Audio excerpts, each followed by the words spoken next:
Hey everyone, it's Nick. I look a bit better in this video. I have a little bit of a sore throat still. Fucking throat's been burning. So, fantastic news.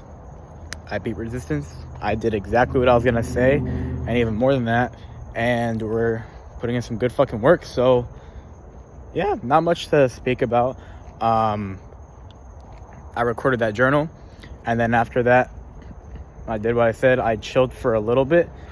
I sunbathed just for the sake of my skin because my skin was getting really fucking bad. Watched a really good Charlie Morgan video on sort of your cognitive load.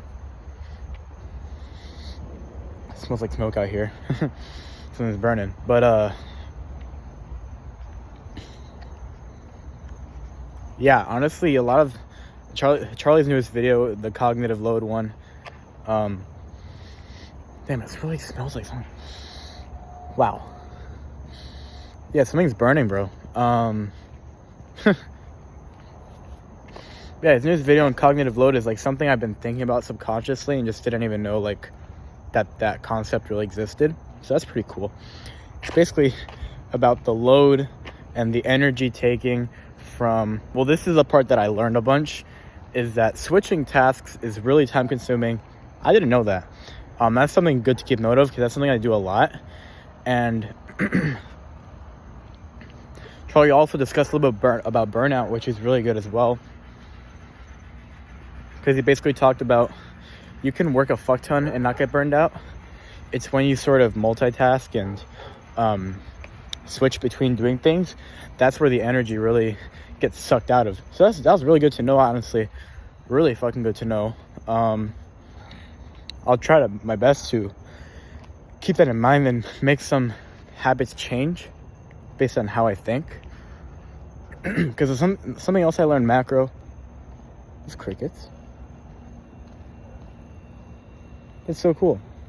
Crickets chirping out there. But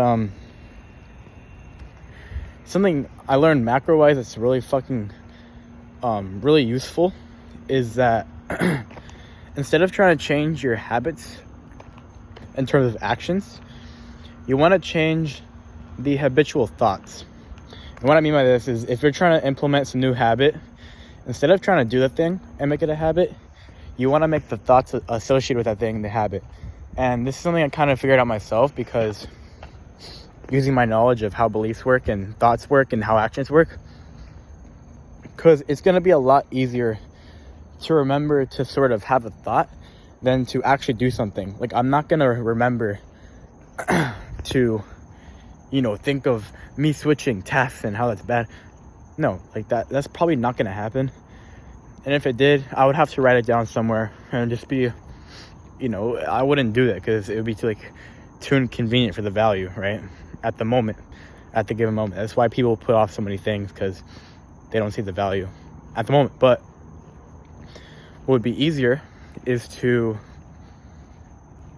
sort of remember to just make it a thought like a few hours from now, and then you have that thought again, and then you could sort of make a habit of being conscious about your cognitive load so that at least it's in your mind. And then from there you can make it a habit to think to for example, you want to stay one task at a time all of the time, for example, right? Or et cetera, et cetera. Holy fuck, my throat is fucking. That was pretty cool. I watched a video on that while on my break. And then I got back to work at around 2:55. So really good. My breaks are getting, the really good news is that I'm actually seeing tangible improvement. My breaks are not that long anymore. They used to be 3-4 hours, sometimes 5, because the stress associated with the resistance was just so much where I would just run away from it. But at the same time, I wasn't at the point where I would just give up. I would still get to work, but it would be pretty late. And so I went from 4 to 5 hour breaks to now they're below 3 hours. So I'm really happy about that, to be completely frank. So yeah, I got back to work at 2:55, And then I did exactly what I said. I cold called for 2 hours and 8 minutes. So actually, I got back to work at 2:53. 2:53. Sorry, I can't speak. And I would say I got a lot better at cold calling, and I got a lot better at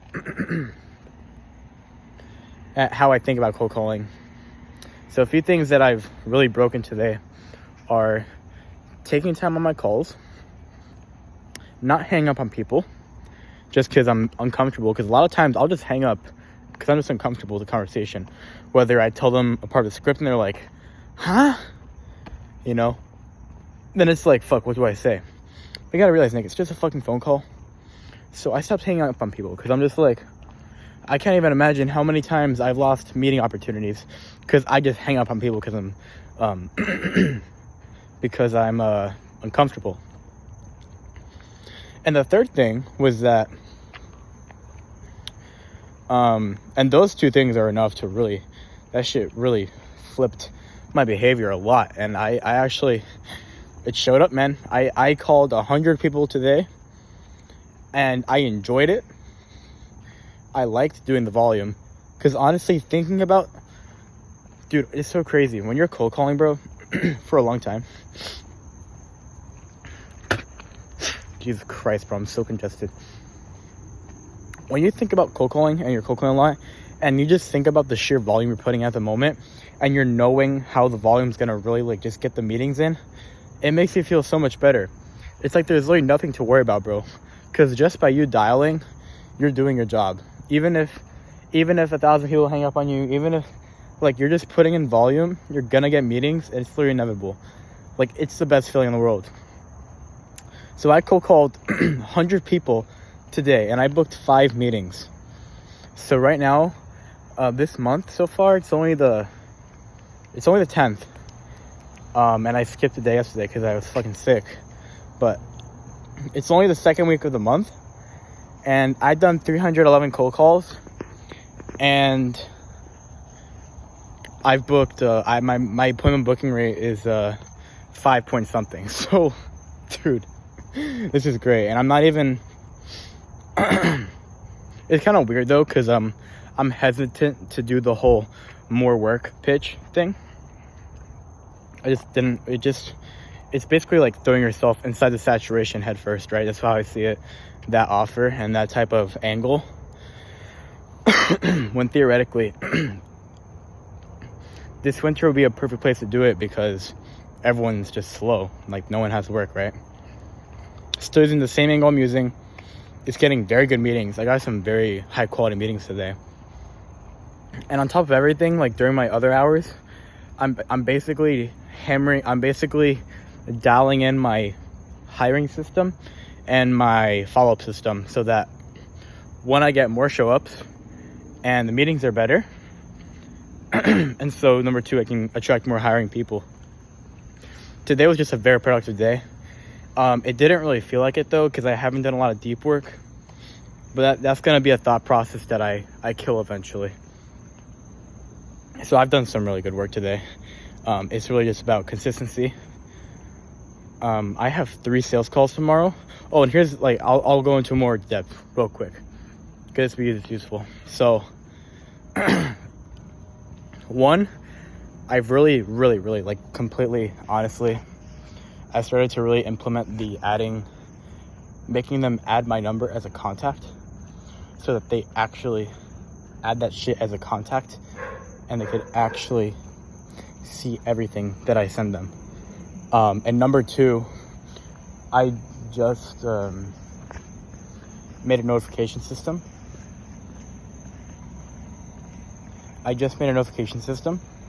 Where 2 hours before the discovery call, it will text me. GoHow will text me, and it will text me that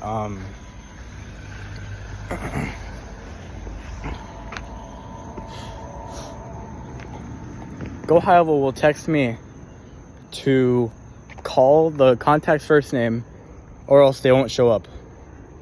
So I'm really confident in the no-show problem getting a little bit better. You know, because at the end of the day, people are going to be busy.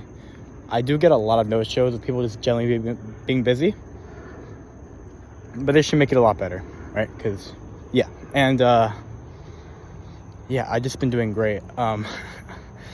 Honestly, just great. So really happy. The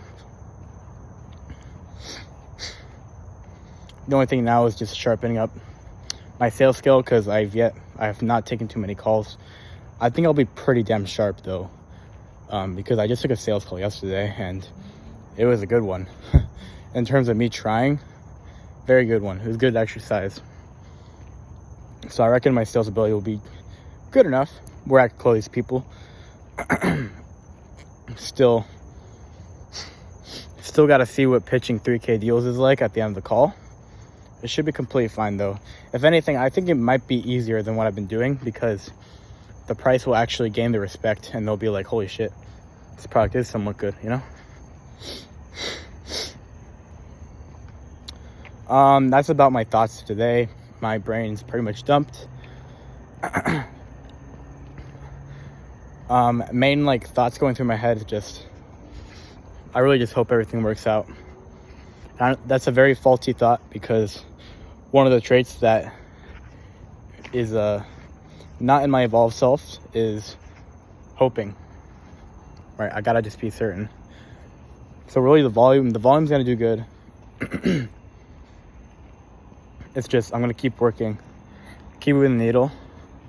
At the moment I feel pretty stressed, but like good at the same time. It's really weird. I don't feel like excited or anything. To be honest, my main doubts are in my sales ability. I'm not gonna lie. It just doesn't feel as fucking, tangible. That like I'm gonna get these people on a call, take them through the call, and they're just gonna like give me money, It doesn't feel like that. That's a very faulty belief, and I'll be fine, I think, because I'm very aware of it, and I've been through this situation before. I've been through pretty much every situation, because I've literally had so many months where I just conquered problems. So this is where everything really comes to fruition. This journal's been really fucking long, but it has been pretty much just me brain dumping like my mental state. Yeah, so I mean, did 100 cold calls, did really good. I tweaked a bunch of systems, and what I'm gonna do is I'm gonna get back to my house in a second here. I'm going to take a sales call if he shows up. So far he has not responded to a single text, and he has not answered any of my calls, though I manually cold called him, or I manually followed up called him, and he didn't answer. But here's the optimistic side, is that from now on, again, I made those tweaks. I'm gonna make everyone add my number as a contact, because most of the time they've been able to do that. So they're gonna add my number as a contact. I'm gonna have a notification where I call them 2 hours before the call starts instead of an hour, and from there I should expect shows. Okay, that's my thought process. So if this guy shows, it's gonna be great. I'm gonna have another sales call as practice. I'm just saying this as practice. I don't even give a fuck about closing these people, because I know I'm gonna close if I think like that. Just practicing, diagnosing, building as much pain as possible, and then literally just giving the best product they've ever seen in their life, and then closing them. And yeah, so if this call doesn't happen, I'm gonna do a bunch of deep work, which would also be great, because I have quite a bit of stuff to sort of lay out, because I have nothing on my to-do list, but I know there's some small things that can make my life a lot easier. And if there's nothing I could think of, I might as well give Matt a call back, because he called me during this journal. And also starting tracking for clients, so I could get the needle moving forward for service delivery, which should be really exciting, because I can't wait to have a service delivery system for the campaigns. So see you guys later. Bye.